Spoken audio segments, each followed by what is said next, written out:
من أنباء الغيب نوحيها إليك ما كنت تعلمها أنت ولا قومك من قبل هذا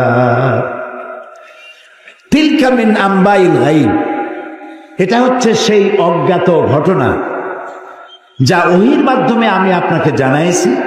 তা না হলে আপনি এবং আপনার কওম, আপনার জাতি এই সম্পর্কে কিছুই জানতো না। না ইব্রাহিমের ঘটনা, না নূহের ঘটনা, না মুসার ঘটনা, এগুলো কিছুই জানতেন না। হযরত ইউসুফ আলাইহিস সালামের কথা বলে আল্লাহ তাআলা বলছেন, যালিকা মিন আম্বাইল গায়ব নূহিহি ইলাইকা ওয়া মা কুনতা লাদাইহিম ইজ আজমাউ ওয়া হুম ইয়ামকুরুন। এটা হচ্ছে সেই অজ্ঞাত কাহিনী যা আমি ওহীর মাধ্যমে আপনাকে জানাইছি। অথচ তার ভাইয়েরা যখন ইউসুফ আলাইহিস সালামের বিরুদ্ধে ষড়যন্ত্র করছিল তখন আপনি তার কাছে ছিলেন না, আমি আপনাকে জানাইছি ওহীর মাধ্যমে।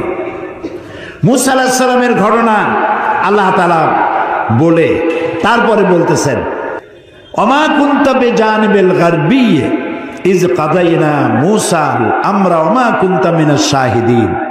মূসা আলাইহিস সালাম তিনি পশ্চিম সেই সিনাই পর্বতের পশ্চিম দিগন্তে, পশ্চিম প্রান্তে তিনি যখন আক্রান্ত হয়েছিলেন সেখানে আপনি উপস্থিত ছিলেন। আমি আপনাকে ঘটনার মাধ্যমে জানাইছি। মূসা আলাইহিস সালামের উপরে যেখানে ওহী নাজিল হয়েছিল সে জায়গাটাও আল্লাহ তাআলা আমাকে দেখাইছেন। আলহামদুলিল্লাহ। মিশর কায়রো এর রাজধানী, মিশরের রাজধানী কায়রো, জামিয়া আল আজহার পৃথিবীর বহু পুরাতন ইউনিভার্সিটি, বিশাল এরিয়া, প্রায় 56,000 ছাত্রছাত্রী লেখাপড়া করে সেখানে।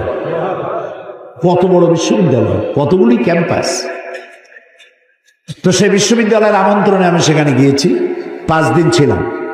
আমি বলেছি যে মিশরে তো জীবনে আসি নাই, আমাকে ঘুমাবার একটু সময় দিও রাত্রে, বাকি আমার একটু ঘুরাও।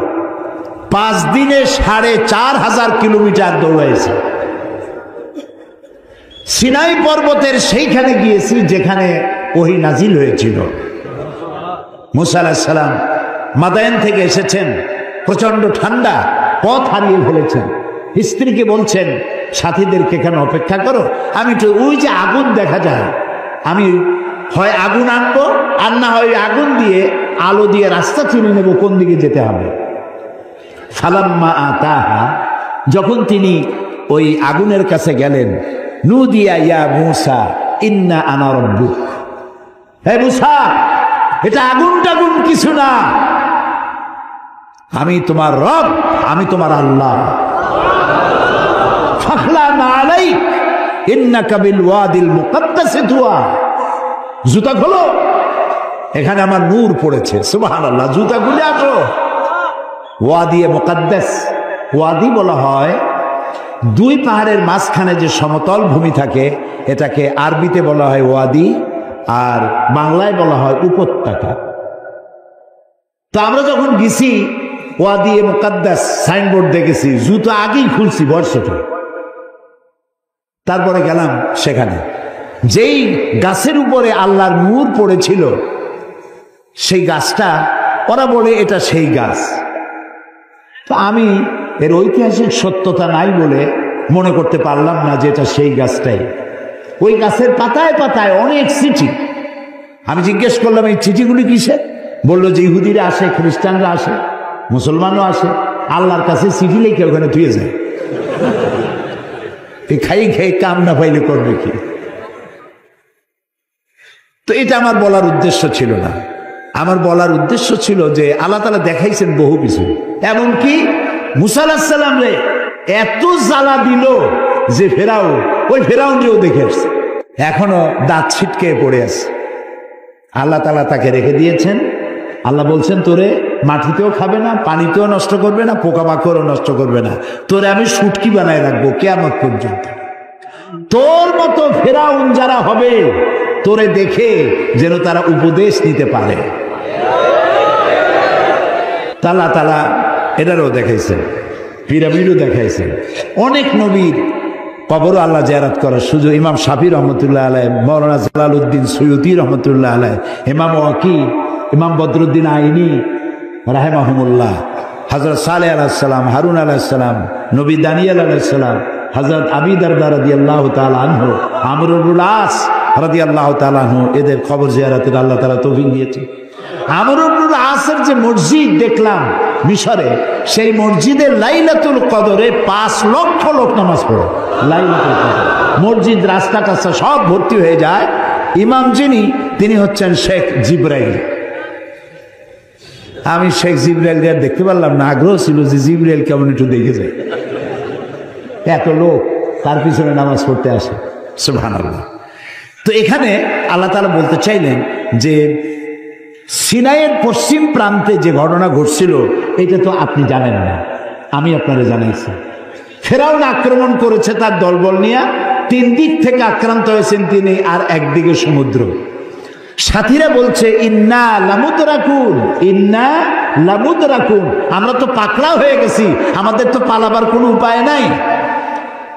মুসা আলাইহিস সালাম কার নবী? জবাব দিতে দেরি হইল কেন? মুসা কার নবী?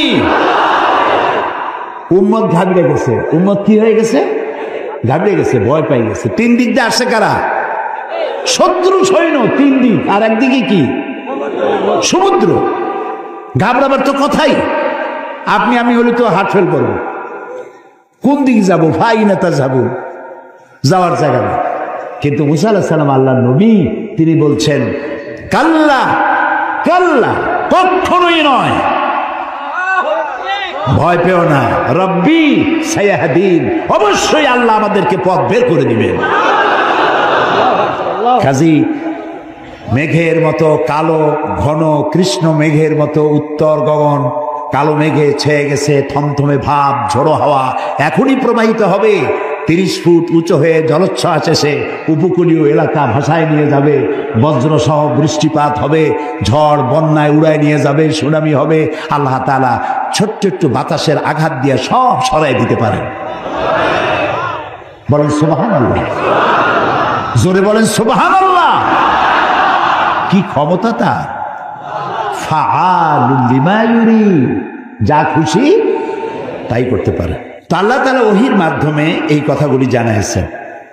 বিজ্ঞানীরা, ওই যে বলছি যে বিজ্ঞানীরা যে কথাগুলি আজ বলতেছে, যেমন 1665 খ্রিস্টাব্দে স্যার আইজ্যাক নিউটন, তিনি দেখলেন গাছের থেকে একটা আপেল পড়লো মাটিতে। তিনি তখন চিন্তা করলেন যে আপেলটা মাটিতে পড়লো কেন, এটা তো উপরে উঠে যেতে পারত। এইটা চিন্তা করলেন। চিন্তা করে করে 1665 খ্রিস্টাব্দে তিনি মাধ্যাকর্ষণ শক্তি, ল অফ গ্রাভিটেশন, এটা আবিষ্কার করলেন। কত খ্রিস্টাব্দে? 1665। অথচ কোরআনে কারীম স্যার আইজ্যাক নিউটনের জন্মের 1000 বছর আগে সূরা ফাতির 41 নম্বর আয়াত আল্লাহ তাআলা বলছেন, ইন্নাল্লাহা ইউমসিকুস সামাওয়াতি ওয়াল আরদা আন তাজুলা, নিশ্চয়ই আল্লাহ তাআলা চন্দ্র, সূর্য, গ্রহ, নক্ষত্র সব একটার সাথে আরেকটাকে সম্পৃক্ত করে রেখেছেন, যাতে একটার থেকে আরেকটা বিচ্ছিন্ন হয়ে না যায়। এটাই হচ্ছে ল অফ গ্রাভিটেশন। এই মাধ্যাকর্ষণ শক্তির কথা কোরআন 1500 বছর আগে এ কথা আল্লাহ তাআলা বলেছেন। তো দুর্ভাগ্য, কোরআন বুঝি না, কোরআন শুধু সবের নিয়তে পড়ি। একবার সূরা ইয়াসিন পড়লে 10 খতম করেন এর সব। এই যদি হয় তাহলে গোটা কোরআন শরীফ পড়ার আমার দরকার ঠিক, খালি সূরা ইয়াসিন পড়লি তো হলো। 3 বার সূরা ইখলাস পড়লে 1 খতম কোরআন শরীফের সব। তাহলে কোরআন পড়বি কেন মানুষ? আহারে মানুষ, আহারে কপাল পড়া মানুষ। এখন চন্দ্র, সূর্য, গোটা সৌরজগৎ সব ঘুরছে। এটা কোপার্নিকাস, গ্যালিলিও, নিউটন, আইনস্টাইন, ওনারা আবিষ্কার করেছেন যে সবকিছু ঘুরছে। এটা বলতেছেন ওনারা এই কয়েকশো বছর আগে। অথচ ১৫০০ বছর আগে আল্লাহ তাআলা কোনটা ঘোরে? চন্দ্র ঘোরে না সূর্য ঘোরে না দুনিয়া ঘোরে? কে ঘোরে? একথা সূরা ইয়াসিনে আল্লাহ তাআলা তার নবীর কাছে বলে দিয়েছেন। লাশ-শামসু ইয়ানবাগি লাহা আন তুদরিকাল কামারা ওয়ালাল লাইলু সাবিকুন নাহার ওয়া কুল্লুন ফি ফালাকিন ইয়াসবাহুন। প্রবল জ্ঞানী হইবে যাহারা, আপন মনেতে বুঝিবে তাহারা, রাত্রি পারে না আগে যাইবার দিনের স্থান করে অধিকার। যার যে স্থান বহাল রাখিয়া ভ্রমণ করেছে খোদাকে ডরিয়া। শুধু পৃথিবী করে না, আল্লাহ তাআলা বলছেন ওয়া কুল্লুন ফি ফালাকিন ইয়াসবাহুন। যা কিছু আছে মহাশূন্যে, এই পৃথিবীটাও মহাশূন্যে। পৃথিবীটা কোথায়? মহাশূন্যের উপরে ভাসমান। তো মহাশূন্যে অকুল্লুন ফি ফালাকিন ইয়াসবাহুন, মহাশূন্যে যা কিছু আছে সব ঘুরতেছে আর ঘুরছে। Activity is life, inactivity is death. যতদিন ঘুরবে ততদিন সব ঠিক থাকবে। আর যেদিন এই ঘূর্ণায়মানের এই চক্রের আবর্তন বন্ধ হয়ে গিয়ে যখন ঘোরা বন্ধ হবে, তখন একটা প্রচন্ড আঘাতের মাধ্যমে, প্রলয়ঙ্করী আঘাতের মাধ্যমে দুনিয়ায় কিয়ামত অনুষ্ঠিত হয়ে যাবে। তো আল্লাহ তাআলা কোরআনে কারিমে এই কথাগুলি অনেক আগে বলে রেখেছেন। The universe and doctor Einstein গ্রন্থে তারা বলেছেন যে সূর্য ধীরে ধীরে এর আলো কমে যাবে, আলো থাকবে না, আর তারাগুলো পোড়া কয়লার মতো হয়ে যাবে। কারা বলতেছে? বিজ্ঞানীরা বলছে। কোরআন, ওরা আজকে যেটা বললো, কোরআন বলেছে অনেক আগে। কি বলেছে? ইয়াসআলু আইয়ানা ইয়াউমুল কিয়ামাতি ফাইযা বারিকাল বাসারু ওয়া খাসাফাল কামারু ওয়া জুমিআশ শামসু ওয়াল কামার। আল্লাহ তাআলা বলছেন এরা রাসূলকে জিজ্ঞেস করে কিয়ামত কবে হবে। আল্লাহ তাআলা বলছেন জবাব দিয়ে দেন, কিয়ামত হবে যে সময় চন্দ্র আলো হারিয়ে ফেলবে, সূর্য আলো হারিয়ে ফেলবে, আর চাঁদ আর সূর্য এগুলি সব একাকার হয়ে যাবে। তাহলে এই কথাগুলি বিজ্ঞান আবিষ্কার করার অনেক আগে কোরআন এসব কথা বলে রেখেছে। প্রকৃতির নিয়মে একদিন সব লন্ডভন্ড হয়ে যাবে। কুল্লু মান আলাইহা ফান। আল্লাহ তাআলা বলেছেন সব ধ্বংস হবে, কিচ্ছু থাকবে না আল্লাহ ছাড়া। কে ছাড়া? আল্লাহ ছাড়া কেউ থাকবে না, কিচ্ছু থাকবে না। এ কথা বিজ্ঞান জানার আগে আল্লাহ তাআলা কোরআন শরীফে বলে রেখেছেন। এই যে মাত্র 100 বছর পর্যন্ত, গত 100 বছরের আগ পর্যন্ত পৃথিবীর মানুষের ধারণা ছিল যে চাঁদ নিজে আলো দেয়, চাঁদ নিজে আলো দেয়। আর বলতো বুড়ো বুড়িরা যে চাঁদের মধ্যে যে কালো কালো জিনিস দেখা যায় ওইটা হলো একটা বট গাছ, ওইখানে একটা বুড়ি থাকে। তো ছোটবেলায় চিন্তা করতে হবে বুড়ি অনেক করে কি, তো বলতো যে বুড়ি ওইখানে সুতা কাটে। তো তখন খুব বেশি চিন্তায় পড়তাম, এত পরিশ্রম করে এই বুড়ি সুতা কাটিয়া, এই বুড়ি খায় কি? পরে জানা গেল যে ওখানে বট গাছও নাই আর ওখানে কোনো বুড়িও থাকে না। এই চাঁদ এর নিজস্ব কোনো আলো নাই, এই কথা 100 বছরের মতো হলো বিজ্ঞানীরা আবিষ্কার করেছে। কিন্তু আল্লাহ তাআলা বলে রেখেছেন 1400 বছর আগে। সুবহানাল্লাহ। আল্লাহ তাআলা সূর্যকে বলেছেন, খুব লক্ষ্য করুন, সূর্যের আরবি হচ্ছে শামসুন, সিরাজুন, ওয়াহাজুন, দিয়াউন। এগুলি সূর্যকে বলা হয়েছে। এর অর্থ কি? সূর্যকে বলা হয়েছে আলো, আলো উৎপাদনকারী, উত্তাপ সৃষ্টিকারী, আলো বিকিরণকারী, উত্তপ্ত, উজ্জ্বল, প্রজ্জ্বল, আলো বিকিরণকারী, এটা হলো সূর্য। আর চাঁদ সম্পর্কে কি বলছে লক্ষ্য করুন। আলাম তারাম কাইফা খালাকাল্লাহু সাবআ সামাওয়াতিন তিবাকা وجعل القمر فيهن نورا وجعل الشمس سراجا। মহাপবিত্র সেই মহান সত্তা আল্লাহ রাব্বুল আলামিন, যিনি সাত আসমান সৃষ্টি করেছেন। ওয়াজআলাল কামারা ফীহিন্না নূরান, আর যিনি চাঁদ সৃষ্টি করে তার মধ্যে আলো দিয়েছেন। ওয়াজআলাশ শামসা সিরাজা, আর সূর্যকে করেছেন উজ্জ্বল আলো সৃষ্টিকারী।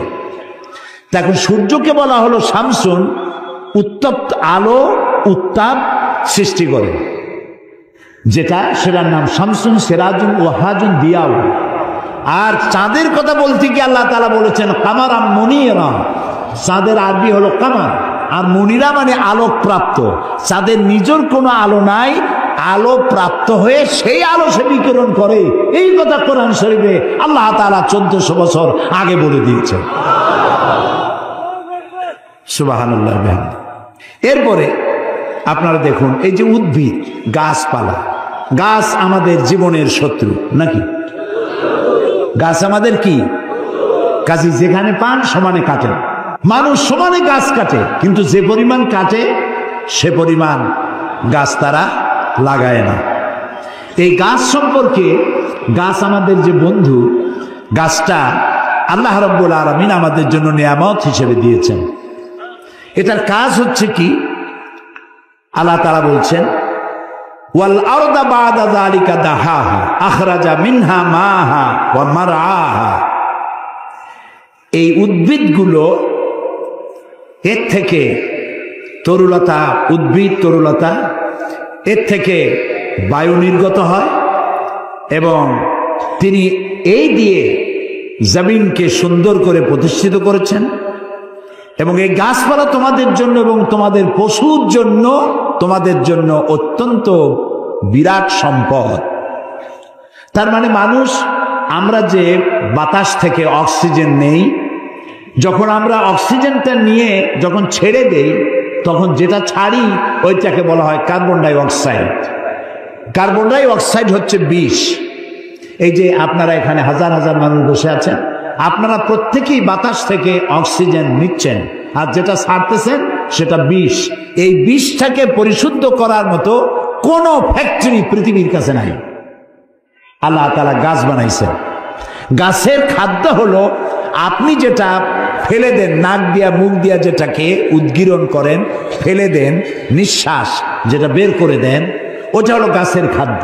আর প্রতি মুহূর্তে সূর্যের উত্তাপ আর গাছের সবুজ রং দুটিতে মিলে এক প্রকারের রন্ধন ক্রিয়া হয়, আর ওর মধ্য দিয়ে কার্বন ডাই অক্সাইডকে প্রতি মুহূর্তে আল্লাহ রাব্বুল আলামিন অক্সিজেন বানাইয়া গাছের ভিতর থেকে বের করে দেয়।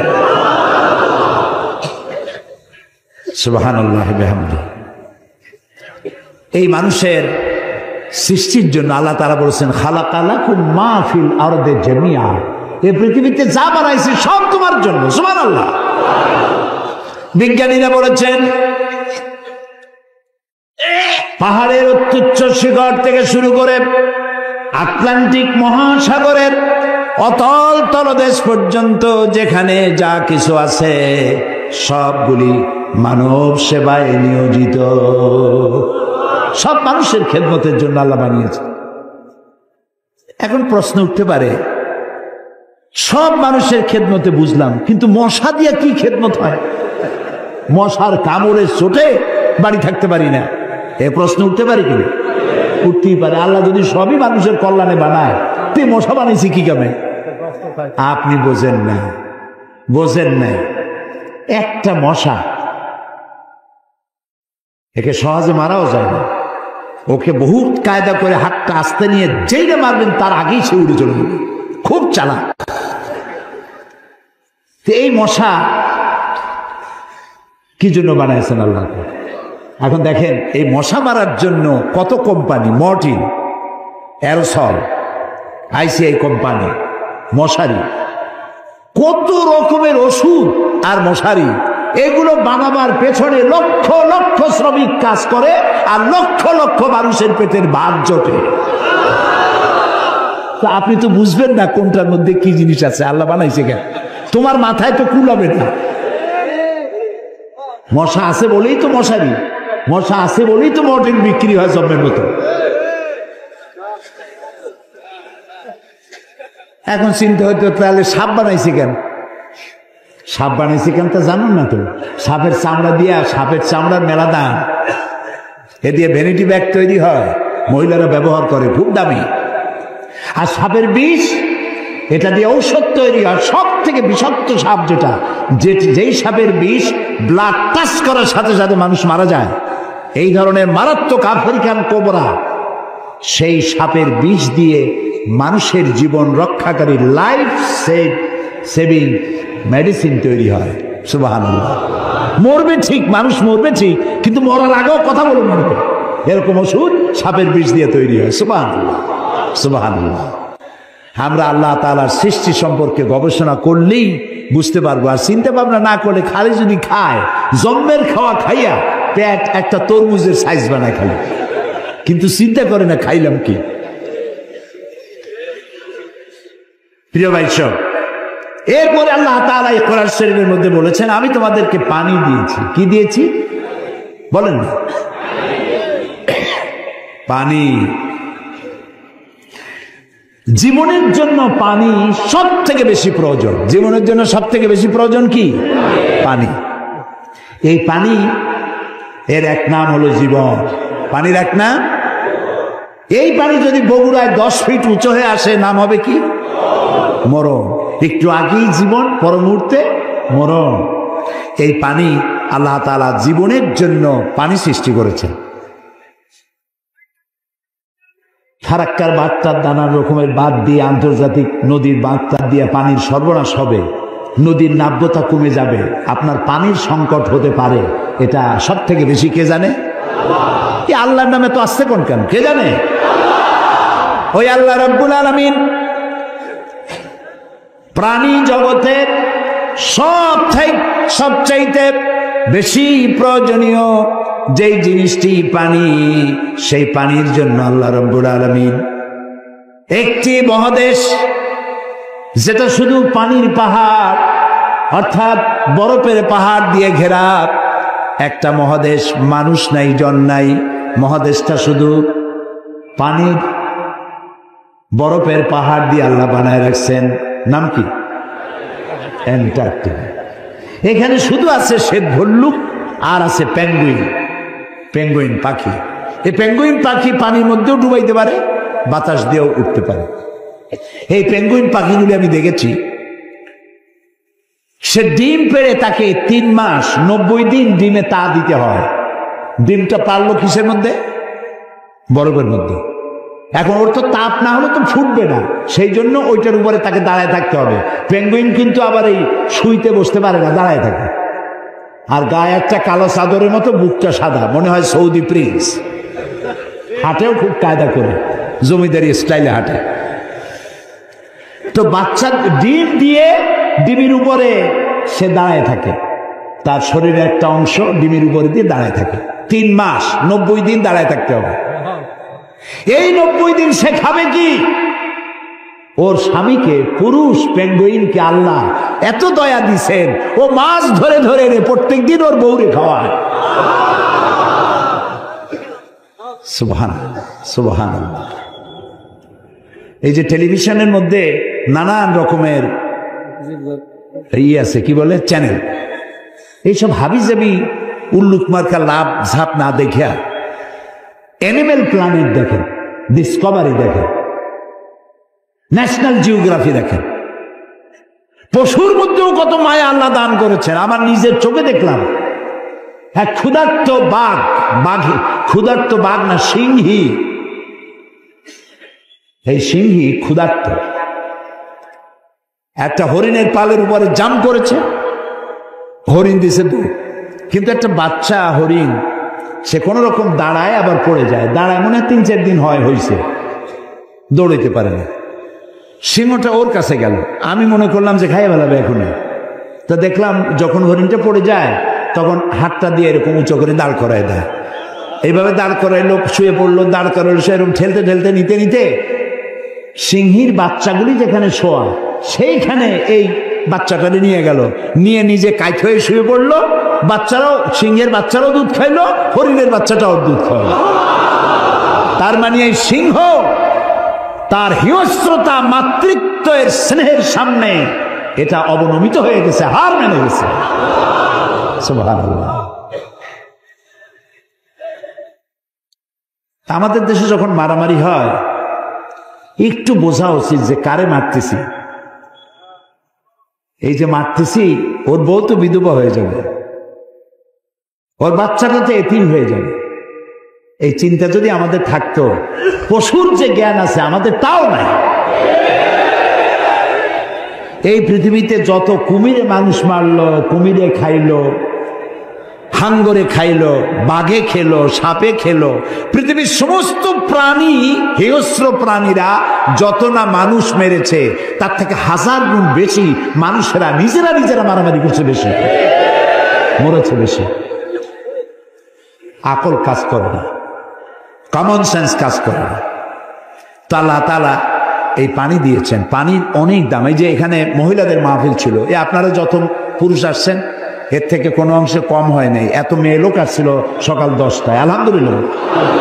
আমি বগুড়ার সমস্ত মা বোনদেরকে আমার অন্তরের অন্তঃস্থল থেকে ধন্যবাদ জানাই। তারা বহু প্রশ্ন আমাকে করেছেন, এক গাদা প্রশ্ন, সব প্রশ্নের জবাব দিতে গেলে হয়তো রাত এই পর্যন্ত হয়ে যেত। এত প্রশ্ন করছে, খাইয়া না খাইয়া যদ্দূর পারছি জবাব দিছি। তার মধ্যে একটা প্রশ্ন ছিল পানির ব্যাপারে, পানি অপচয় করা যাবে কিনা।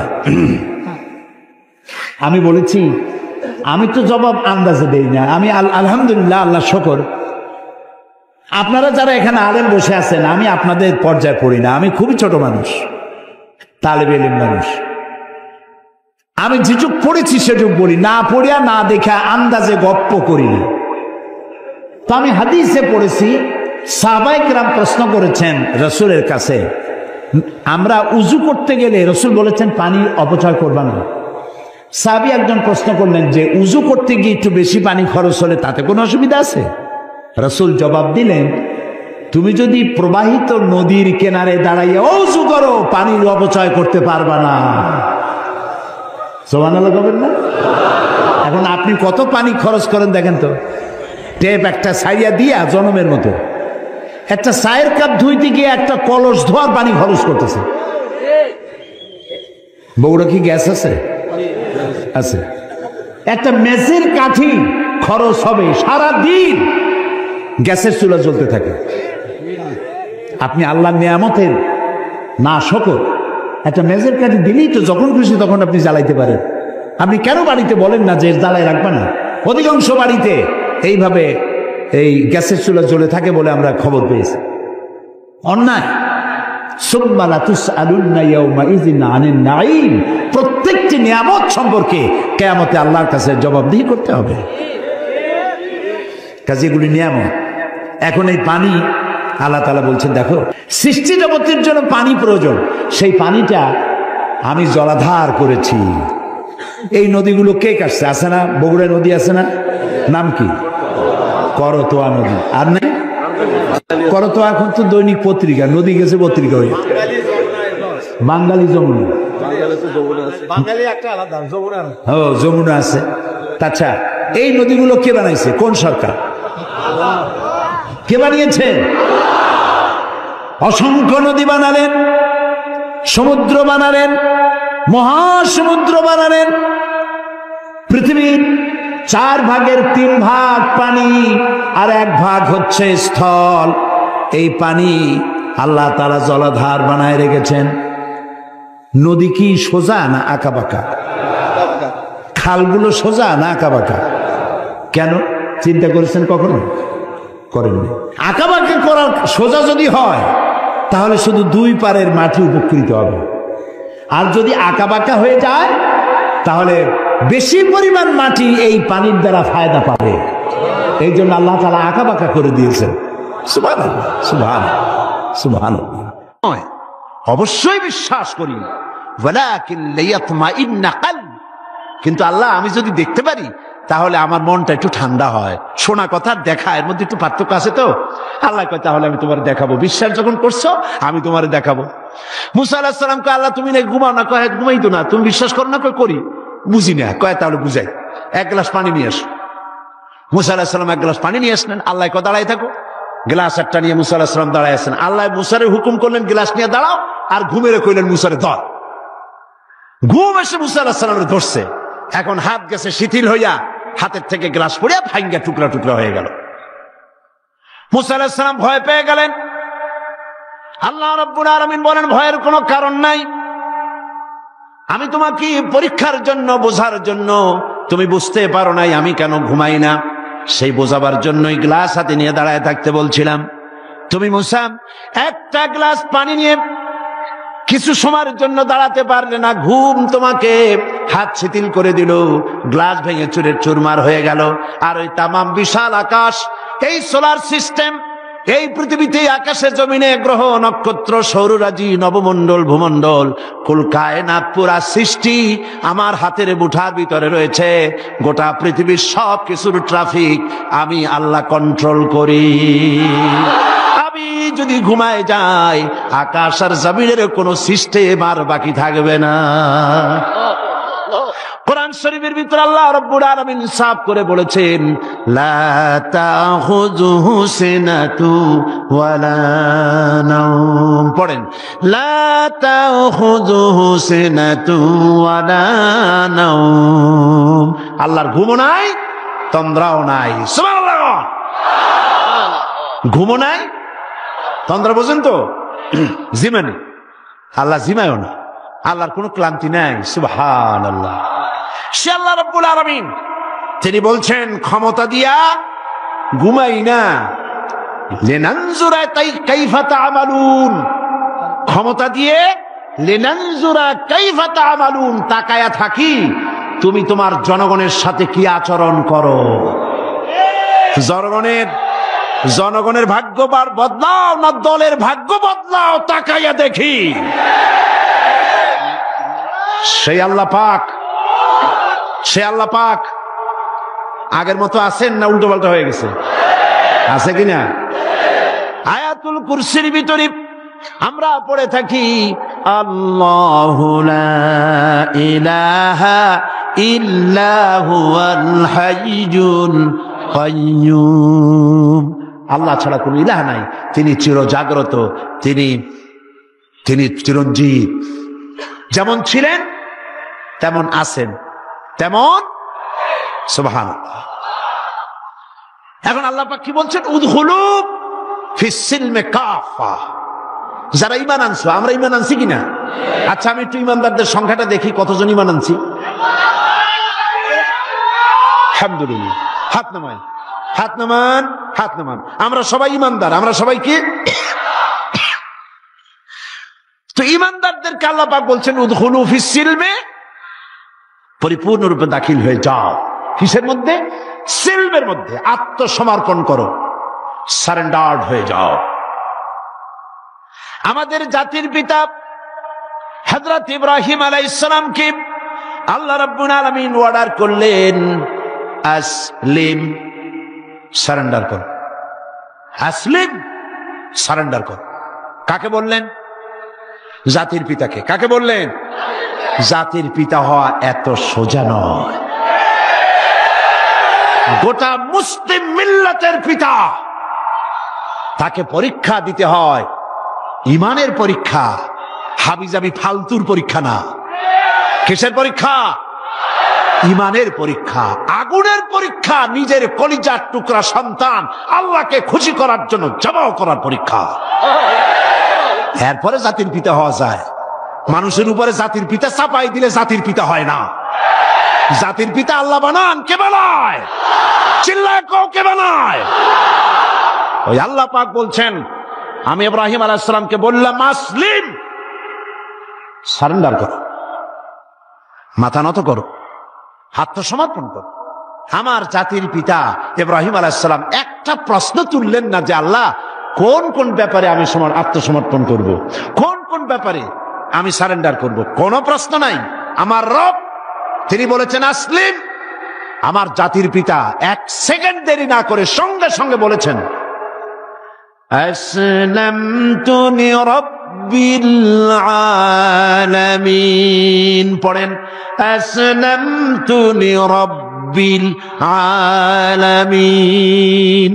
সারেন্ডার্ড হয়ে গেলাম, আনকন্ডিশন, কোন শর্ত ছাড়াই, বিনা শর্তে, বিনা প্রশ্নে আমার রবের সামনে আমি আমার মাথা নত করে দিলাম। সুবহানাল্লাহ। আল্লাহ তারে গোটা বিশ্বের নেতা বানাবেন, গোটা বিশ্বের কিয়ামত পর্যন্ত মুসলমানদের জাতির পিতা বানাবেন। সেই জন্য আল্লাহ পরীক্ষা নিতে চাইলেন, জাতির পিতা তোমারে বানাবো, তবে তোমার ইমানটা কেমন তা একটু টেস্ট করা দরকার। আল্লাহ টেস্ট করলেন, ফালাই দিলেন আগুনের মধ্যে। আগুনের ভিতরে ফালানো হচ্ছে। হযরতে জিবরাইল বলছেন, ইব্রাহিম আমার কাছে সাহায্য চাও, আমি আগুন থেকে তোমারে বাঁচায় দেব, আমার কাছে সাহায্য চাও। চতুর্দিকে লোকেরা দাঁড়ায় দেখতেছে, আগুনের ভিতরে এখনই পড়ে যাবেন। কোন মানুষ এমন আছে এইভাবে করে আগুনে সহজে পড়তে পারে, যিনি জানেন আমি পুড়ে যাব, ওনার পরিণতি কি হবে, আগুনে পড়বেন কি পড়বেন না, তা তো ইব্রাহিম আলাইহিস সালামের জানা ছিল না, ঠিক কিনা? কিন্তু তিনি জিবরাইলের প্রশ্নের জবাব দিলেন, তার প্রস্তাবের জবাব দিলেন। জিবরাইল গো, আমি তোমার কাছে সাহায্য কেন চাইব? আমি তো এমন কোন অন্ধ আল্লাহর ইবাদত করি না যে আল্লাহ তার বান্দার দুঃখ দুর্দশা নিজের চোখে না দেখেন। আমার আল্লাহ তো অন্ধ নন। তবে আমি আগুনে পুড়ে গেলে, আগুনের ভিতরে আমি পুড়ে ভস্ম হলে আমার রব যদি খুশি হয়ে যান, তাহলে আমি আমার রবকে খুশি করার জন্য 1000 বার পড়তে রাজি আছি। ছট করে পড়ে গেলেন আগুনের ভিতরে। ইমানে তিনি পাশ করলেন, ফার্স্ট ক্লাস ফার্স্ট হয়ে গেলেন ইমানের পরীক্ষায়। আমার আল্লাহ রাব্বুল আলামিন ইব্রাহিম দড়ি ছিঁড়ে আগুনের ভিতরে পড়ার আগে রব্বুল আলামিন আগুনের প্রতি নোটিশ করে দিলেন, ইয়া নারু কুনি বারদাও ওয়া সালামান আলা ইব্রাহিম। আগুন আমার ইব্রাহিমের জন্য শান্তিদায়ক ঠান্ডা হ। সুবহানাল্লাহ। শান্তিদায়ক ঠান্ডা হ। এমন ঠান্ডা হইল, আগুন তো জ্বলতেছে, কিন্তু ইব্রাহিমের পছন্দ দূরের কথা, গায়ের জামাও পড়ে নাই। সুবহানাল্লাহ। এ হলো জাতির জাতির পিতা, ইমানের পরীক্ষা। তিনি বলেছেন, আসলামতু লিরাব্বিল আলামিন, আমি আমার প্রভুর সামনে মাথা নত করে দিলাম। আল্লাহ আবার পরীক্ষা করলেন। এক পরীক্ষা হলো না, পৃথিবীবাসীর সামনে তোমাকে দেখাতে হবে যে তুমি সত্যি জাতির পিতা হওয়ার যোগ্য। সুবহানাল্লাহ। সবেমাত্র 80 বছর বয়সের সময় ছেলে হয়েছি হযরত ইসমাইল। আল্লাহ রাব্বুল আলামিন অর্ডার করলেন, চলে যাও, এই নবজাতক সন্তান আর তার মাকে নিয়ে মরুভূমির ভিতরে রেখে আসো। কি কত বড় মারাত্মক অর্ডার! সারা জীবনের শেষ প্রান্তে এসে একটি মাত্র কলিজার টুকরা সন্তান পেয়েছেন, বউ আর বাচ্চা সুদ্ধা ফেলে আসতে হবে মরুভূমির মধ্যে। আশ্চর্য কথা। কোন প্রশ্ন করেন নাই যে আল্লাহ নিষ্ঠুর ওয়াদাটা, এই অর্ডারটা আমারে কেন তুমি করলা? আমার উপরে এত বড় কঠিন পরীক্ষা, এ তো আগুনের পরীক্ষার চাইতে আরো মারাত্মক। আমি আমার বাচ্চাকে কেমনি মরুভূমিতে বানায় রেখে আসবো? কোন প্রশ্ন করেন নাই। এখন আল্লাহর ঘর যেখানে, মক্কা শরীফে আল্লাহর ঘরটা যেখানে দাঁড়িয়ে আছে, এইখানে হযরত ইব্রাহিম আলাইহিস সালাম তার ছেলেকে আর স্ত্রীকে রেখে এলেন। হযরতে হাজরা বলেন, ইব্রাহিম আমাকে যেখানে রেখে যেতেছ, এর কারণটা কি? আমি কি অপরাধ করেছি কোন কারণে আমার নবজাতক সন্তান শুদ্ধা এখানে তুমি রেখে যেতেছ? কোনো জবাব নাই। আবার জিজ্ঞেস করলেন, কেন রেখে যেতেছ? কোনো জবাব নাই। তৃতীয়বারে হযরত হাজরা বুঝতে পারলেন তার স্বামী আল্লাহর পয়গম্বর, আল্লাহর নির্দেশ ছাড়া কোনো কাজ তিনি করবেন না। তিনি প্রশ্ন করলেন, ইব্রাহিম এটা কি আল্লাহর হুকুম নাকি? হযরত ইব্রাহিম বললেন, হাজরা গো, আল্লাহ পাকের হুকুমেই আমি তোমাকে রেখে গেলাম। আকাশের দিকে আঙ্গুলটা উঁচু করলেন, আবেগে ভারাক্রান্ত হয়ে গেলেন হযরত ইব্রাহিম আলাইহিস সালাম। হযরতে হাজরা বললেন, ইব্রাহিম কোনো চিন্তা নাই, আল্লাহ পাক যখন হুকুম করেছেন নিশ্চিন্ত মনে তুমি বাড়ি ফিরে যাও। আমি আমার আল্লাহর উপরে এতটা নির্ভরশীল, এই মরুভূমি যেখানে পানি নাই, খাবার নাই, গাছ নাই, পালা নাই, ঘর নাই, মানুষ নাই, জন নাই, আমি আমার আল্লাহকে এতটা বিশ্বাস করি, এই মরুভূমির ভিতরে, তৃণহীন পানিহীন মরুভূমির ভিতরে আল্লাহ রব্বুল আলামিন আমাকে আর আমার ইসমাইলকে না খাওয়াইয়া মারবেন না। পরীক্ষা কাহাকে বলে? হযরত ইব্রাহিম আলাইহিস সালাম চলে গেলেন, একবার ফিরেও তাকান নাই। সুবহানাল্লাহ কইতে পারলেন না। এখানে পরীক্ষা শেষ হলো না। ছেলে একটু বড় হয়েছে, দৌড়াতে পারে, জ্ঞান বুদ্ধি কিছুটা হয়েছে। আল্লাহ পাক অর্ডার করলেন, যাও এইবার ছেলেকে জবাহ করো। এই পরীক্ষা আগুনের পরীক্ষার চাইতে সহজ নাকি? সুবহানাল্লাহ, সুবহানাল্লাহ। জাতির পিতা হযরত ইব্রাহিম আলাইহিস সালাম একবারের জন্য বলেন নাই, রব্বুল আলামিন এত বড় কঠিন হুকুম আমি কিভাবে পালন করব, তুমি আমার প্রতি দয়া করো, আমাকে শক্তি দাও, সাহস দাও। কিচ্ছু বলেন নাই, হুকুম হয়েছে, চলে গিয়েছেন। ছেলেকে কাছে ডেকে বললেন, ইন্নী আরা ফিল মানাম আন্নী আযবাহুক ফানজুর মাযা তারা। ইয়া বুনাইয়া, হে আমার কলিজার টুকরা সন্তান, আমি স্বপ্নে দেখেছি আমি যেন তোমাকে জবাহ করছি। ফানজুর মাযা তারা, এখন তুমি বলো তোমার মত কি, তোমার রায় কি? হযরত ইসমাঈল আলাইহিস সালাম বাপ পয়গম্বর, ছেলেও কি পয়গম্বর হয়ে যাবেন। ছোট্ট ছেলে হযরত ইসমাঈল বলছেন, ইয়া আবাতি ফাআল মা তু'মারু সাতাজিদুনি ইনশাআল্লাহু মিনাস সাবিরিন। হে আমার পিতা, হে আমার সম্মানিত পিতা, ইফআল মা তু'মার, আপনি সেটাই করুন যেটার প্রতি আপনি আদিষ্ট হয়েছেন। ওই বাচ্চা ছেলে বুঝতে পেরেছে আমার পিতার স্বপ্ন স্বপ্ন নয়, নবীদের স্বপ্ন ওহীর সমান। ইয়া আবাতি ফাআল মা তু'মার, আল্লাহ পাক আপনাকে যে আদেশ করেছেন আপনি তা পালন করুন। সাতাজিদুনি ইনশাআল্লাহু মিনাস সাবিরিন, অবশ্যই আপনি আমাকে ধৈর্যধারীদের মধ্যে পাবেন। সুবহানাল্লাহ। এই পরীক্ষাও হযরত ইব্রাহিম আলাইহিস সালাম পাশ করলেন না, করেন না? করছেন কিনা? আল্লাহ পাক বলছেন, দেখো ব্যাপারটা কি হলো। হযরত ইব্রাহিম তো জানেন না যে ছেলে জবাহ হবে না, আর ছেলেও জানে না যে সে জবাহ হয়ে যাবে না। কথা ঠিক কিনা? হযরত ইব্রাহিম আলাইহিস সালাম ছেলেকে জবাহের জন্য প্রস্তুতি নিলেন। এবার দেখেন কোরআনের ভাষাটা কি। আল্লাহ পাক বলছেন, ফালাম্মা আসলামা ওয়া তাল্লাহু লিল জাবিন। ফালাম্মা আসলামা, উদখুলু ফিস সিলমে, কাফা, সেই সিলমুন এখানেও, সেই সিল্লাম এখানেও আসছে, আসলামা। ফালাম্মা আসলামা, যখন তারা বাপ বেটা দুজনেই আনুগত্যের মস্তককে অবনত করে দিল। হযরত ইব্রাহিম দিলেন, আল্লাহর হুকুমের সামনে মাথা নত করে ছুরি হাতে নিলেন, আর হযরত ইসমাঈল পিতার হুকুমের সামনে আল্লাহর হুকুম অনুযায়ী গলাটা পেতে দিলেন। ফালাম্মা আসলামা ওয়া তাল্লাহু লিল জাবিন, গলাটা কাট করে দিলেন। হযরত ইসমাঈল বললেন, আব্বা একটি কাজ করুন, আমাকে জবাহ করার আগে আমার হাত পা একটু ভালো করে বেঁধে দিন, আর আপনার নিজের চোখটাও একটু ভালো করে বাঁধেন, কারণ আমি আপনার একমাত্র সন্তান। আমাকে জবাহ করতে গেলে আমার গলার উপরে যখন ছুরি ধরবেন আপনার কলিজায় মায়ার উদ্রেক হয়ে যেতে পারে। চোখটা বেঁধে নেন আর আমার হাত পা বাঁধেন, যাতে করে আমার হাত পা আপনার গায়ে না লাগে। আর আমি মরে যাও, আমি জবাহ হয়ে যাওয়ার পর আমার রক্ত মাখা জামাটা নিয়ে আমার মাকে দিয়ে দিবেন, আর বলবেন ইসমাইলের সঙ্গে কিয়ামতের দিন তোমার সঙ্গে দেখা হয়ে যাবে। হযরত ইব্রাহিম আলাইহিস সালাম ইসমাইলকে বাঁধলেন, নিজের চোখ বাঁধলেন, হযরত ইসমাইলকে জবাহ করতে যাবেন। হযরত ইসমাইল বলেন, আব্বা আমার একটা ভুল হয়ে গেছে, আমার হাত পায়ে বাঁধন খুলে দেন। হযরত ইব্রাহিম বাঁধন খুলে দিলেন, আর জিজ্ঞেস করলেন, বাঁধতে বললে আবার খুলতে বললে কেন?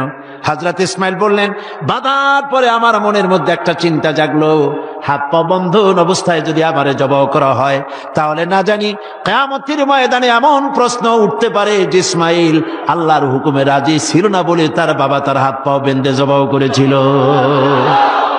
এই প্রশ্ন যাতে না উঠতে পারে, হাত পা ছেড়ে দেন, আমি ধৈর্য ধারণ করব, নড়ব না। সুবহানাল্লাহ। হযরত ইব্রাহিম আলাইহিস সালামকে আল্লাহ পাক এই পরীক্ষায় পাশ করায় দিলেন। তিনি পরীক্ষায় পাশ করলেন। আল্লাহ রাব্বুল আলামিন এবার আমার জাতির পিতাকে ডাকতেছেন, ওয়া নাদাইনাহু আইয়া ইব্রাহিম قد صدقت الرؤيا إنا كذلك نجزي المحسنين وناديناه أن يا إبراهيم আমি ইব্রাহিমকে ডেকে বললাম, ও ইব্রাহিম, قد صدقت الرؤيا, তুমি তোমার স্বপ্নকে বাস্তবে রূপ দিয়েছো। সুবহানাল্লাহ। স্বপ্নকে বাস্তবে রূপ দিয়েছো। ইন্না কাযালিকা নাজজিল মুহসিনিন, এইভাবে মুহসিনিনদেরকে আমি পুরস্কৃত করে থাকি দুনিয়া এবং আখিরাতে। হযরত ইব্রাহিমের নাম যতদিন পর্যন্ত সূর্য পূর্ব দিগন্ত থেকে উদিত হবে আর পশ্চিম দিগন্তে অস্তমিত হওয়ার এই ধারা যতদিন প্রবাহিত থাকবে, যতদিন এই পরিক্রমা জারি থাকবে, ততদিন পর্যন্ত পৃথিবীর জাতি, ধর্ম, দল, মত নির্বিশেষে সকল মানুষের মুখে উচ্চারিত হবে ইব্রাহিম আলাইহিস সালাম, সালামুন আলা ইব্রাহিম। সুবহান। কারণটা হচ্ছে আল্লাহ পাক বলেছিলেন আসলিম, ইব্রাহিম আলাইহিস সালাম বলেন আসলামতু লিরাব্বিল আলামিন, আমি আমার প্রভুর সামনে আমার মাথাকে নত করে দিলাম। এটাই মুসলমানের কাজ। মুসলমানকে আল্লাহ পাক শেখাচ্ছেন, قل إن صلاتي ونسكي ومحياي ومماتي لله رب العالمين। পড়েন আমার সাথে, قل إن صلاتي ونسكي ومحياي ومماتي لله رب العالمين। আল্লাহ পাক বলেন, বলো। কাদেরকে বলতেছেন? আমাদেরকে। কাদেরকে? বলো বলো। ইন্না সলাতি, নিশ্চয়ই আমার নামাজ, ওয়া নুসুকি, আমার কুরবানি, ওয়া মাহইয়ায়া, আমার বেঁচে থাকা, ওয়া মামাতি, আর আমার মরে যাওয়া কার জন্য? লিল্লাহি রাব্বিল আলামিন। সবকিছু পরওয়ারদিগার, তামাম বিশ্বের, তামাম জাহানের পালনেওয়ালা রব, তার জন্য আমার বেঁচে থাকা, আমার মরে যাওয়া, আমার নামাজ, আমার কোরবানি সব কার জন্য? চিল্লায় কোন কার জন্য? আল্লাহ পাকের জন্য। এই কথাই আল্লাহ পাক বলছেন, উদখুলু ফিস সিলমি কাফা, পরিপূর্ণরূপে ইসলামের মধ্যে দাখিল হয়ে যাও। একটু আধটু না। রাজনীতিতে তুমি রাজনীতিতে যাবা আমেরিকার দিকে, গণতন্ত্রের দিক থেকে যাবা আমেরিকার দিকে, রাজনীতির দিক থেকে যাবে তুমি ব্রিটিশের দিকে, সংস্কৃতির দিক থেকে যাবা তুমি শান্তিনিকেতন, তুমি যাবা দিল্লি, গয়া, কাশী। এর নাম মুসলমান না, এগুলোর নাম মুনাফিক। এগুলোর নাম কি? যারা বলেন নাম কি? তোমাকে যেতে হবে মক্কা মদিনা হতে হবে। কোন পন্থী? মক্কা মদিনা পন্থী হতে হবে। উদখুলু ফিস সিলমি কাফা, পরিপূর্ণরূপে ইসলামের মধ্যে দাখিল হয়ে যাও। অল্প একটু আধটু দাখিল হলে চলবে না। সুতরাং ধর্ম নিরপেক্ষ হওয়ার কোনো সুযোগ ইসলামে নাই। আছে? আচ্ছা, আপনারা আমাকে বলেন, দুনিয়ায় কোন নবী ধর্ম নিরপেক্ষ ছিলেন? বলেন একজন নবীর নাম কোন? একজন নবীর নাম এই বিশাল জনসমুদ্রের কাছে আমি জানতে চাই, একজন নবীর নাম বলুন যিনি ধর্ম নিরপেক্ষ ছিলেন। জি নাই। একজন সাহাবীর নাম বলতে পারবেন? তামাম পৃথিবীর সমস্ত আলেম, উলামা, পীর, বুজুর্গ, মুহাদ্দিসিন, মুফাসসিরিন, মুহাক্কিকিন সব একমত, ধর্ম নিরপেক্ষ মতবাদ একটি কুফরি মতবাদ। এই মতবাদ আল্লাহর নয়, এটা শয়তানের তৈরি। এটা কার তৈরি? আর ইসলামটা কার? আল্লাহর। ধর্ম নিরপেক্ষতা কার? ধর্মের ব্যাপারে নিরপেক্ষ আপনি হতে পারেন না। নিরপেক্ষতাও একটা পক্ষ, নিরপেক্ষতাও একটা পক্ষ। ওরা সরাসরি বলে না, সাহস নাই সেই জন্য বলে না। কি বলে না? ঠিক তো আন্দাজে কইলেন, আগে না শুনবেন। সরাসরি বলে না, কারণ এদেশে মুসলমান বেশি, সেই জন্য সরাসরি বলেন আল্লাহ নাই, ওইটা বলতে পারে না। বলে যে আল্লাহ আছে, তবে তাদের জায়গাটা একটু সীমাবদ্ধ। কোথায়? এই জাতীয় মসজিদ বাইতুল মুকাররম, তাও তার পাশে যে ফাউন্ডেশন আছে ও দূর আর যাবে না। বাইতুল মুকাররম মসজিদ, অন্যান্য মসজিদগুলি, মসজিদ, খানকা, মাদ্রাসা, এতিমখানা, এর মধ্যে আল্লাহ এবং রসুলকে রাখা হয়েছে। আর বাকি আমার জীবনের বিস্তীর্ণ অঙ্গনে অর্থনীতি, সমাজনীতি, রাজনীতি, স্বরাষ্ট্রনীতি, পররাষ্ট্রনীতি, আমার সেক্রেটারিয়েট, আমার ক্যান্টনমেন্ট, আমার পার্লামেন্ট, এসব জায়গাগুলি আল্লাহর উপরে 144 করা হয়েছে। রসুলের প্রতি 144 চালু করা হয়েছে। এখানে 144 ধারা, আল্লাহও ঢুকতে পারবে না, রসুলও ঢুকতে পারবে না। আল্লাহ রসুলকে দুইটা ভাগ করা হয়েছে। আমার নামাজ, রোজা, হজ, যাকাত আল্লাহর কথা মতো, আর আমার অর্থনীতি, সমাজনীতি, রাজনীতি এগুলি হবে আমার নিজের চিন্তা মতো। এই চিন্তা যারা করেন তারা মুসলমান নন, মুসলমান নন, মুসলমান নন, অবশ্যই মুনাফিক। অবশ্যই কি? এবার দেখেন আল্লাহ কি বলেন। আমরা তো আন্দাজে কথা বলি না, আমরা কি আন্দাজে কথা বলি? আমাদের দলিল কি? জোরে কন্যা দলিল কি? আমার নবী বলেছেন, মান ক্বালা বিহি সাদাকা, আমার কোরআন, আমার আল্লাহর কোরআন দিয়া যারা কথা বলে, মান ক্বালা বিহি সাদাকা, কোরআন দিয়ে যারা কথা বলে তারাই সত্য কথা বলে। কারণ কোরআন হলো আল্লাহর কিতাব। ওয়ামান আসদাকু মিনাল্লাহি কিলা, আল্লাহর চাইতে সত্যবাদী আর কে হতে পারে? আল্লাহ পাক বলছেন, আফাতুমিনুনা বিবাদিল কিতাবি ওয়া তাকফুরুনা বিবাদ, তোমরা আল্লাহ পাকের কিছু কথাকে মানবে আর কিছুকে করবে অস্বীকার। এটাই তো ধর্মনিরপেক্ষতাবাদীদের কাজ, ঠিক কিনা? তারা নামাজ, রোজা, হজ, যাকাত করে কার কথা মতো? বলেন না কার কথা মতো? কিন্তু অর্থনীতি, সমাজনীতি, রাজনীতি এগুলি আল্লাহর কথা মতো করে না। বরং এই কথাগুলি যদি কেউ বলে যে ধর্ম, রাজনীতি, অর্থনীতি, সমাজনীতি, ইলেকশন, ভোট, নির্বাচন, স্লোগান, সমাবেশ সব হতে হবে আল্লাহর কোরআন অনুযায়ী, তাহলে ওরা বলে এরা হচ্ছে মৌলবাদী, এরা হচ্ছে মৌলবাদী। আর এই কথাগুলি প্রচার করার জন্য তাদের পত্রিকার অভাব নাই। আছে? আজকে আমার সামনে এই মাহফিলে হাজার হাজার লোক আছে, কিন্তু টেলিভিশনের সামনে আছে কোটি কোটি মানুষ, ঠিক কিনা? পত্রিকা, 2-4টা পত্রিকা আছে বাংলাদেশে যেগুলি আল্লাহর কথা, ইসলামের কথা মহব্বতের সাথে জীবনের বিনিময়, জীবনের ঝুঁকি নিয়ে পত্রিকায় তারা প্রকাশ করে, ঠিক কিনা? বাকি শত শত পত্রিকা ঝড়ের গতিতে, টর্নেডোর গতিতে ইসলামের সাথে বিরোধিতা করছে কি না? করছে না? করছে কি না? করছে। এবং এরাই ধর্মনিরপেক্ষতাকে বাঁচায় রাখার জন্য এক শ্রেণীর বুদ্ধিজীবী, কবি, সাহিত্যিক তৈরি করেছে এবং পত্রিকাগুলি এদেরকে বাঁচায় রাখে, আর ইসলামের সাথে করে চরম কি বিরোধিতা। দেখেন, এইখানে আমি আসার সাথে সাথে একটা প্রশ্ন আমার কাছে আসলো, একটা প্রশ্ন আসলো। প্রশ্নটা হচ্ছে, সে লোক বলেছে যে ওয়াজ মাহফিলের আমাদের সমাজে এক শ্রেণীর লোক আছে যারা এই বলে জনগণকে বিভ্রান্ত করছে যে সাইদি সাহেব এবং অন্যান্য বিখ্যাত আলেমগণ ওয়াজ মাহফিলের মাধ্যমে প্রচুর অর্থ উপার্জন করছে। এই সকল লোকদের প্রশ্ন হলো, আলেমগণ নবী ওনার নাজিলকৃত কোরআনের আলোচনার বিনিময়ে কোনো অর্থ উপার্জন করছেন কেন? এই প্রশ্নটির সৃষ্টি হয়েছে কদিন আগে একটি পত্রিকা, ভারতের টাকায় পরিচালিত, আমি নাম বলবো না। আমি তখন কুমিল্লা মাহফিল করতেছি। তারা লিখেছে 3 রাত্র তিনি সেখানে বক্তৃতা করবেন, সন্ধ্যা থেকে ফজর পর্যন্ত ওয়াজ ফরমাইবেন। আমি তো জীবনেও সন্ধ্যা থেকে ফজর পর্যন্ত ওয়াজ ফরমাই নেই কোথাও। তারপরে প্রতিদিন 25,001 টাকা করে নেবেন, 3 রাত্রে 75,003 টাকা তিনি সেখান থেকে গ্রহণ করবেন। পত্রিকায় এসেছে। পরের দিন সেই কমিটি মাহফিলে দাঁড়াইয়া এর প্রতিবাদ করলো, ঘৃণা জানালো যে কোনোদিন আমরা ওনাকে ধরনের পয়সা করি দেই নাই। জিন্দিগিতে মানুষের সঙ্গে কন্ট্যাক্ট করে, চুক্তি করে আমি সাইদি টাকা নিয়েছি, এর প্রমাণ কোন মায়ের সন্তান, বাংলাদেশ তো দূরের কথা, তামাম পৃথিবীতে কেউ দিতে পারবে না। পত্রিকাগুলি এগুলি ছেপে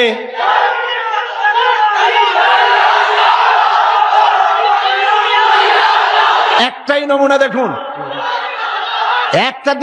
একটা দৃষ্টান্ত শোনাই। আমার একটা নির্বাচনী মামলা চলতেছিল, জানেন কিনা আপনারা? গত মাসখানেক আগে যখন হাইকোর্ট থেকে আমার বিপক্ষে রায়টা গেল, রায়টা হলো একজন মুশরিকের পক্ষে, বিচারপতিরা রায় দিয়েছেন। এ রায়ের প্রতি, বিচারপতিদের প্রতি আমার কোনো বক্তব্য নাই। আইনের প্রতি সবসময় আমরা শ্রদ্ধাশীল, বিচারকদের প্রতি শ্রদ্ধাশীল। রায় তারা যেটা দিয়েছেন, একজন মুশরিকের পক্ষে সেটা গিয়েছে, আমার বিপক্ষে গিয়েছে। এমন কোন পত্রিকা সেদিন ছিল না, পরের দিন প্রত্যেকটি পত্রিকার ব্যানার হেডলাইনে এত বড় অক্ষর দিয়ে লিখেছে, সাঈদী আর এমপি নাই, তিনি কুপকাত। কিন্তু গতকাল বাংলাদেশ সুপ্রিম কোর্ট এই কেসে হাইকোর্টের রায়কে স্থগিত ঘোষণা করে দিল, স্টে অর্ডার দিয়ে দিল। রায়টা আমার পক্ষে এসেছে, সেই জন্য বাংলাদেশের দুই একটা পত্রিকা ছাড়া কোন পত্রিকায় কোনো জায়গা হয় নাই। এগুলি প্রমাণ, এদের কলিজা জ্বলে। আজকের এই মাহফিলের এই দৃশ্য দেখে কলিজায় আগুন লেগে যায় ওদের। আগুন লাগুক।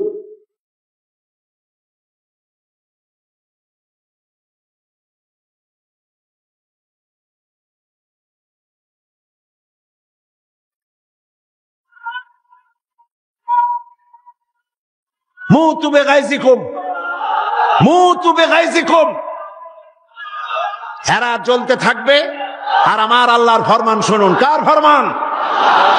ইউরিদুনা লিইউতফিউ নূরাল্লাহি বিআফওয়াহিহিম ওয়াল্লাহু মুতিম্মু নূরিহি ওয়ালাউ কারিহাল কাফিরুন।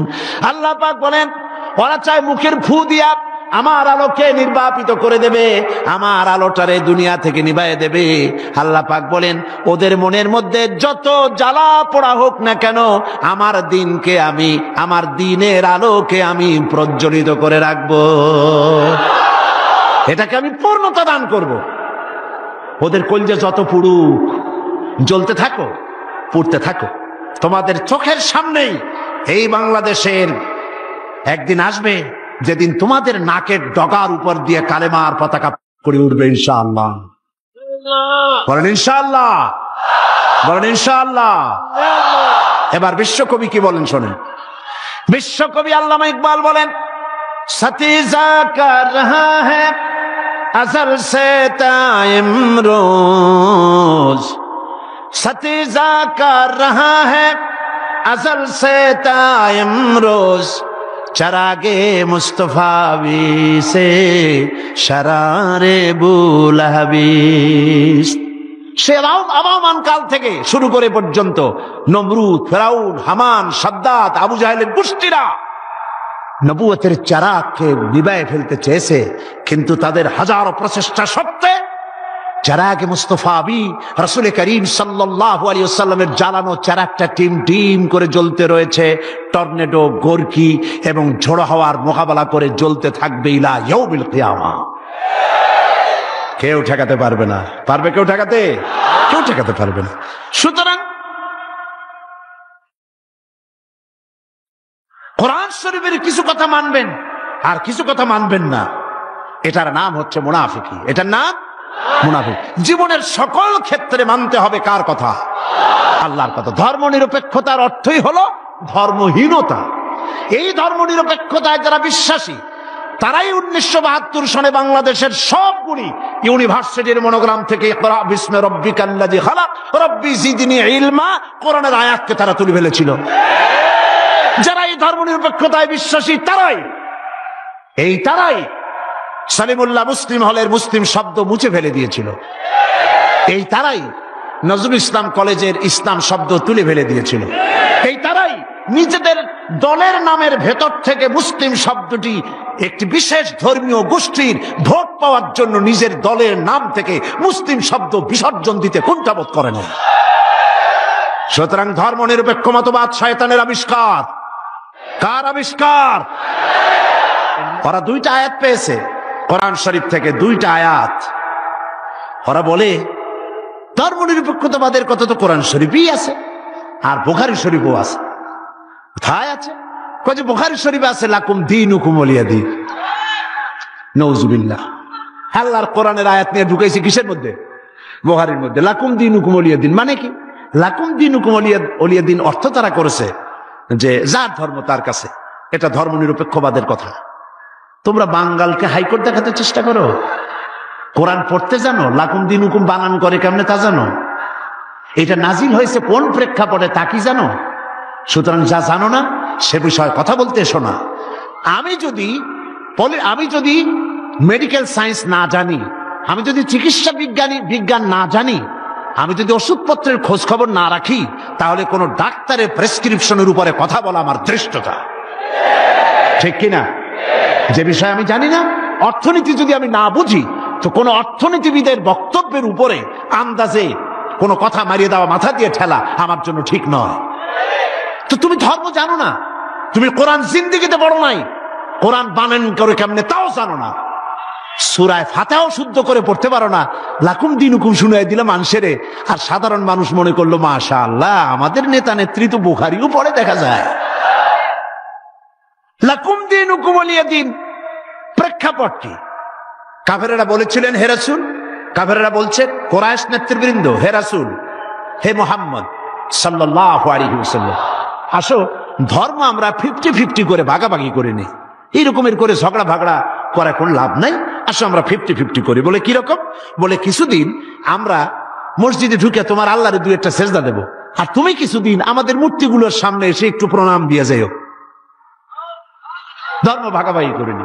এই সময় আল্লাহ পাক এই আয়াত নাজিল করলেন। এই সূরার নাম কি? আল্লাহ রাব্বুল আলামিন ওহী নাজিল করে দিলেন, কুল ইয়া আইয়ুহাল কাফিরুন লা আ'বুদু মা তা'বুদুন। হে কাফের বলো, হে নবী বলুন, হে কাফেরেরা, আমরা যার ইবাদত করি তোমরা তার ইবাদত করো না, তোমরা যার ইবাদত করো আমরা তার ইবাদত করি না।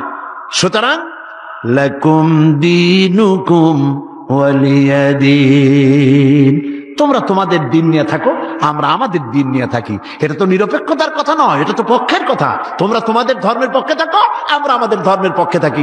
এইটারে তারা বানাইছে নিরপেক্ষ আয়াত। নাউযুবিল্লাহ। কোন শয়তান এদের শিখাইছে আল্লাহই জানে। এরপরে আরেকটা আয়াত তারা বেছে নিয়েছে, সেটা হচ্ছে লা ইকরাহা ফিদ্দীন, ধর্মের মধ্যে বাড়াবাড়ি নাই।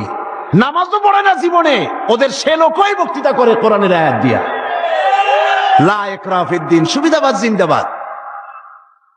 লা ইকরাহা ফিদ্দীন মানে কি? ধর্মের ব্যাপারে বাড়াবাড়ি নাই। সেটা কি? সেটার অর্থ হচ্ছে প্রলোভন দিয়ে, ভয় দিয়ে, অথবা পয়সা কড়ি দিয়ে, অথবা চাপ সৃষ্টি করে কোন ক্রমে অন্য কোন ধর্মের লোককে মুসলমান বানানো যাবে না, এ ব্যাপারে বাড়াবাড়ি করা যাবে না। এটাই হচ্ছে আয়াতের মূল বক্তব্য। লা ইকরাহা ফিদ্দীন, ধর্মের ব্যাপারে বাড়াবাড়ি করা যাবে না, সুতরাং তুমি নামাজ পড়ো, রোজা করো, এটারে আর অর্থনীতি সমাজনীতিতে আইনো না। এটা হলো তাদের বক্তব্য। নাউযুবিল্লাহি মিন যালিক। আপনারা আমাকে বলেন, রাসূল করিম সাল্লাল্লাহু আলাইহি ওয়াসাল্লাম তিনি কি রাষ্ট্রপ্রধান ছিলেন না? আমি বুঝি না মানুষের মাথার মধ্যে এই চিন্তাগুলি কেন আসে না। রাসূল সাল্লাল্লাহু আলাইহি ওয়াসাল্লাম একটা রাষ্ট্র পরিচালনা করেছিলেন, তিনি কি রাজনীতি ছাড়াই রাষ্ট্র পরিচালনা করছিলেন? বলেন আপনারা। তিনি যে রাষ্ট্রের প্রধান ছিলেন, সেটার পরিধি ছিল 12.5 লক্ষ বর্গ মাইল। রাসূলুল্লাহ নবীদের মধ্যে একাই রাজনীতি করেছেন, আর কেউ করে নাই। এমনটি হয়েছে। এই কোরআন শরীফে আর কারো নাম আপনারা জানেন যিনি রাজনীতি করেছিলেন, যিনি রাষ্ট্র চালিয়েছিলেন? বলেন তো নামটা কি? ইউসুফ আলাইহিস সালাম। তিনি খাদ্য এবং অর্থ দপ্তরের মন্ত্রী ছিলেন। একদিকে রাসূল, আর একদিকে অর্থ এবং খাদ্য দপ্তরের মন্ত্রী। কোন দেশের? মিশরের। এরপরে গোটা মিশরের প্রেসিডেন্ট হলেন কে? ইউসুফ আলাইহিস সালাম গোটা মিশরের প্রেসিডেন্ট, দাউদ আলাইহিস সালাম প্রেসিডেন্ট, সুলাইমান আলাইহিস সালাম तमाम পৃথিবীর প্রেসিডেন্ট, রাসূল করিম সাল্লাল্লাহু আলাইহি ওয়াসাল্লাম তিনিও প্রেসিডেন্ট। তিনি ইন্তেকাল করার পরে হযরত আবু বকর রাদিয়াল্লাহু তাআলা আনহু সহ সাহাবীরা রাজনীতি ছেড়ে দিয়েছেন নাকি? বলেন, ছেড়ে দিয়েছে নাকি? হযরত আবু বকর, যার সম্পর্কে রাসূলুল্লাহ বলেছেন तमाम পৃথিবীর মুমিনের ঈমান যদি এক পাল্লায় রাখা হয়, আর এক পাল্লায় যদি আবু বকরের ঈমান রাখা হয়, দুনিয়াবাসী দেখতে পাবে तमाम পৃথিবীর মুমিনের ঈমানের তুলনায় এক আবু বকরের ঈমানের পাল্লাটা ভারী হয়ে যাবে। তিনি খলিফাতুল মুসলিমিন ছিলেন, আমিরুল মুমিনিন ছিলেন, প্রেসিডেন্ট ছিলেন। হযরত ওমর রাদিয়াল্লাহু তাআলা আনহু গোটা বিশ্বের অর্ধেকটা পৃথিবীর প্রেসিডেন্ট ছিলেন, যার সম্পর্কে রাসূল বলেছেন লা নাবিয়্যা বা'দি ওয়ালা রাসূলা, আমার পরে নবীও হবে না, রাসূলও হবে না। কিন্তু যদি কেউ নবী হতো আমার পরে, লাকানা ওমর, ওমর অবশ্যই আল্লাহর নবী হয়ে যেতেন। হযরত ওসমান যিন্নুরাইন তিনি প্রেসিডেন্ট ছিলেন। হযরত আলী কাররামাল্লাহু ওয়াজহাহু তিনি প্রেসিডেন্ট ছিলেন, ছিলেন না?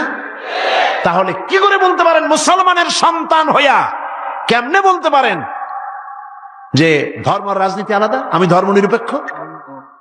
নিরপেক্ষ থাকতে পারবেন না। যেমন পথ চলতে গেলে হয় আপনি রাইটিস্ট হবেন, না হয় আপনি লেফটিস্ট হবেন। হয় ডান দিক দিয়ে চলবেন, না হয় বাম দিক দিয়ে। কিন্তু কেউ যদি কয় যে আমি রাইটিস্ট হব না, লেফটিস্ট হব না, আমি মিডিলিস্ট হব, আমি রাস্তার মাঝখানে দাঁড়ায় থাকবো, আমি নিরপেক্ষ, কোনো পক্ষে যাবে না, আমি নিরপেক্ষ রাস্তার মাঝখানে। এখন আপনি ঢাকা চিটাগং হাইওয়ে, মোটরওয়ে, বিশ্ব রোড, এই বিশ্ব রোডের ডান দিকেও নাই বাম দিকেও নাই, যেহেতু আপনি নিরপেক্ষ, আপনি মাঝখানে দাঁড়াইছেন।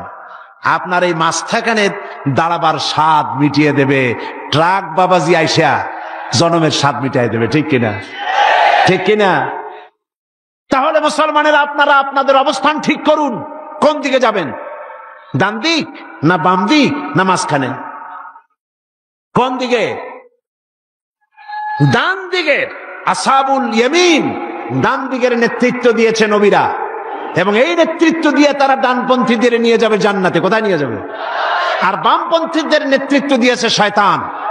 আমি জানি না, বুঝি না, মুসলমান হইয়া মুসলমানের ঘরে জন্মগ্রহণ করে বামপন্থী আন্দোলন কেমনে করে আমার মাথা ঢোকে না।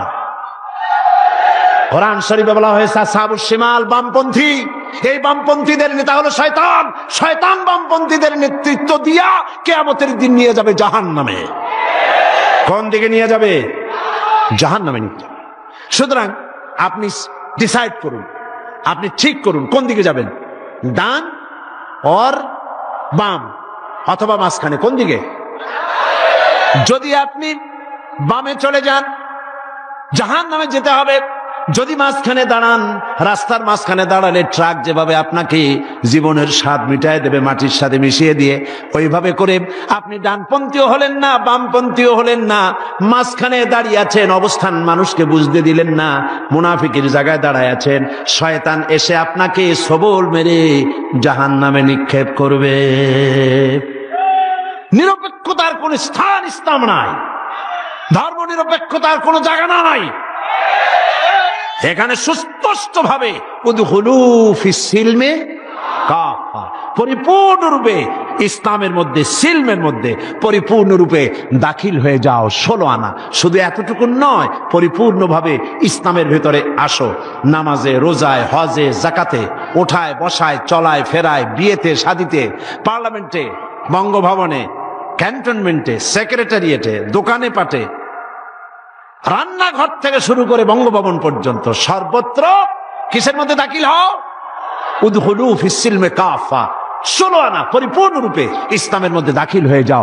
অল্প একটু হলে পরে হবে না, 2 আনা 4 আনা হলে হবে না। পরিপূর্ণরূপে ইসলামের মধ্যে দাখিল হওয়ার জন্য আল্লাহ রাব্বুল আলামিন এই আয়াতে কারিমার মধ্যে নির্দেশ করেছেন।